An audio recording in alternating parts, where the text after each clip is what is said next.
ಲಿಂಗನಮಕ್ಕಿ ಜಲಾಶಯದಿಂದ ನೀರು ಹೊರಬಿಟ್ಟಿರುವ ಪರಿಣಾಮ ಗೇರುಸೊಪ್ಪ ಜಲಾಶಯದಿಂದ ನೀರು ಹೊರಬಿಡಲಾಗುತ್ತಿದ್ದು, ಹೊನ್ನಾವರ ತಾಲೂಕಿನ ಶರಾವತಿ ನದಿಯ ನೀರಿನ ಮಟ್ಟ ಹೆಚ್ಚುತ್ತಿದ್ದು, ಎಡ ಬಲದಂಡೆಯ ನಿವಾಸಿಗಳಲ್ಲಿ ಮತ್ತಷ್ಟು ಆತಂಕ ಎದುರಾಗಿದೆ.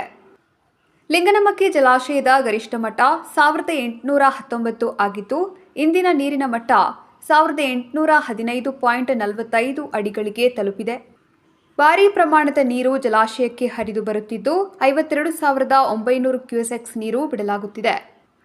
ಲಿಂಗನಮಕ್ಕಿ ಜಲಾಶಯದಿಂದ ಹೊರಬಿಟ್ಟ ನೀರನ್ನು ಗೇರುಸೊಪ್ಪ ಜಲಾಶಯಕ್ಕೆ ಬಂದು ತಲುಪುತ್ತದೆ. ಈ ಜಲಾಶಯದಲ್ಲಿ ಸಂಗ್ರಹಣಾ ಸಾಮರ್ಥ್ಯ ಕಡಿಮೆ ಇರುವುದರಿಂದ ಲಿಂಗನಮಕ್ಕಿ ಜಲಾಶಯದಿಂದ ಹೊರಬಿಟ್ಟ 52,900 ಕ್ಯೂಸೆಕ್ಸ್ ನೀರಿನ ಜೊತೆ ಗೇರುಸೊಪ್ಪ ಜಲನಯನ ಪ್ರದೇಶದ ಒಳಹರಿವು ಸೇರಿ ವಿದ್ಯುತ್ ಉತ್ಪಾದನೆಯ ಜೊತೆಗೆ ಒಟ್ಟು 59,185 ಕ್ಯೂಸೆಕ್ಸ್ ನೀರನ್ನು ಹೊರಬಿಡಲಾಗುತ್ತಿದೆ.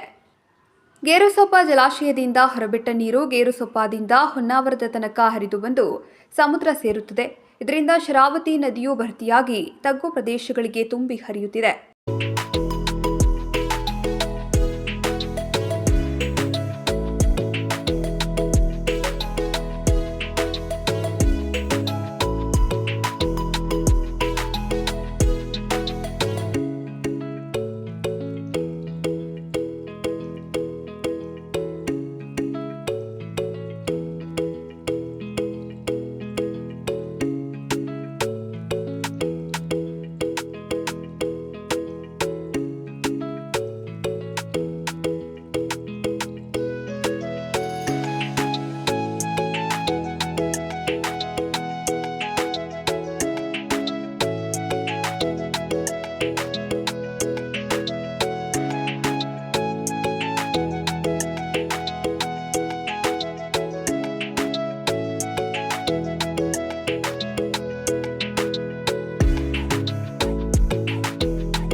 ಗೇರುಸೊಪ್ಪ ಅಣೆಕಟ್ಟು 55 ಮೀಟರ್. ಈ ಜಲಾಶಯದ ಎತ್ತರವಿದ್ದು 46 ಮೀಟರ್ ನೀರನ್ನು ಗರಿಷ್ಠ ಮಿತಿಯಾಗಿ ಇಟ್ಟುಕೊಂಡು ಕೆಪಿಸಿ ನೀರು ಬಿಡುತ್ತಿದ್ದು, ಮಳೆ ಪ್ರಮಾಣದಲ್ಲಿ ಹೆಚ್ಚು ಕಡಿಮೆ ಆದರೆ ನೀರು ಬಿಡುವ ಪ್ರಮಾಣದಲ್ಲಿ ಏರಿಳಿತವಾಗುತ್ತದೆ. ಸದ್ಯಕ್ಕೆ ಕೆಪಿಸಿ ಉತ್ತಮವಾಗಿ ಪರಿಸ್ಥಿತಿಯನ್ನು ನಿಭಾಯಿಸುತ್ತಿದೆ.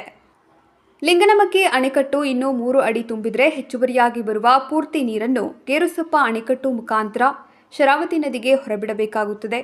ಶಿವಮೊಗ್ಗ ಜಿಲ್ಲೆಯ ಶರಾವತಿ ಜಲನಯನ ಪ್ರದೇಶ ಹಾಗೂ ಶರಾವತಿ ನದಿ ತೀರದಲ್ಲಿ ಮಳೆಯ ಪ್ರಮಾಣ ಅಧಿಕ ಇರುವುದರಿಂದ ಎಡ ಬಲದಂಡೆಯ ತಗ್ಗು ಪ್ರದೇಶದ ಜನರು ಮುನ್ನೆಚ್ಚರಿಕೆಯಾಗಿ ಕಾಳಜಿ ಕೇಂದ್ರ ಅಥವಾ ಸಂಬಂಧಿಕರ ಮನೆಗೆ ವಾಸ್ತವ್ಯವಿರುವಂತೆ ಕೆಪಿಸಿ ಎಚ್ಚರಿಕೆ ನೀಡುತ್ತಿದ್ದು, ಇದನ್ನು ಗಂಭೀರವಾಗಿ ಈ ಭಾಗದ ನಿವಾಸಿಗಳು ಪರಿಗಣಿಸಬೇಕಾಗಿದೆ. ಗೇರುಸೊಪ್ಪ ಜಲಾಶಯದಿಂದ 50,000 ಕ್ಯೂಸೆಕ್ಸ್ ನೀರು ಹೊರಬಿಟ್ಟರೆ 163 ಮನೆಗೆ ನೀರು ನುಗ್ಗುತ್ತದೆ. 70,000 ಕ್ಯೂಸೆಕ್ಸ್ ನೀರು ಬಿಟ್ಟರೆ 986 ಮನೆಗಳಿಗೆ ನೀರು ನುಗ್ಗುತ್ತದೆ.